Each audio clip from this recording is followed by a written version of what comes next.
नमस्कार प्रेक्षकांनो, तर पारू या मालिकेचा वटपौर्णिमा विशेष प्रोमो रिलीज झाला आहे।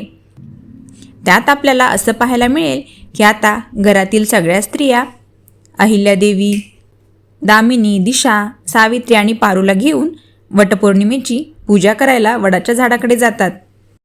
दामिनी आणि अहिल्यादेवी दोघीही पूजा करतात। त्यांना पूजा करताना पाहून पारू असा विचार करते की माझं सुद्धा आदित्य सरांशी लग्न झालेलं आहे, पण काय करू, मी ही पूजा करू शकत नाही, कारण हे लग्न कोणालाच मान्य होणार नाही। आता अहिल्याची पूजा झाल्यानंतर अहिल्या म्हणते की चला आता निघूयात का। निघताना पारूचं मंगळसूत्र वडाच्या झाडाच्या पारंब्याला अडकतं आणि ती म्हणते हा काय संकेत आहे, आणि ती सगळ्यांना म्हणते की तुम्ही पुढे व्हा, मी येते, आणि ही मागे वडाच्या झाडाची पूजा करते। झाडाला दोरा बांधून 7 फेरेसुद्धा घेते आणि त्यानंतर ती घरी येते। आता वटपौर्णिमेच्या दिवशी मस्त महाराष्ट्रीयन बेत आखलेला असतो जेवणाचा, आणि सगळ्यांना मस्त केळीच्या पानावर जेवण वाढलं जातं।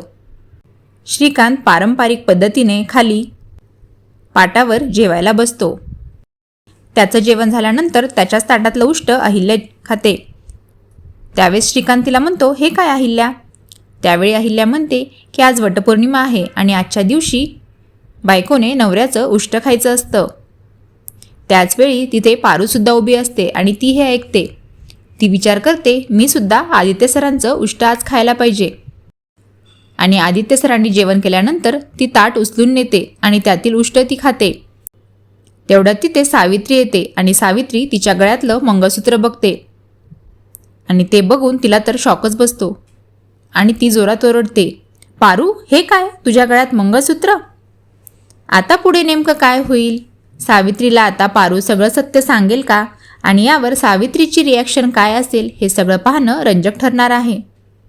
असेच पुढील अपडेट जाणून घेण्यासाठी चॅनलला सबस्क्राईब करा। धन्यवाद।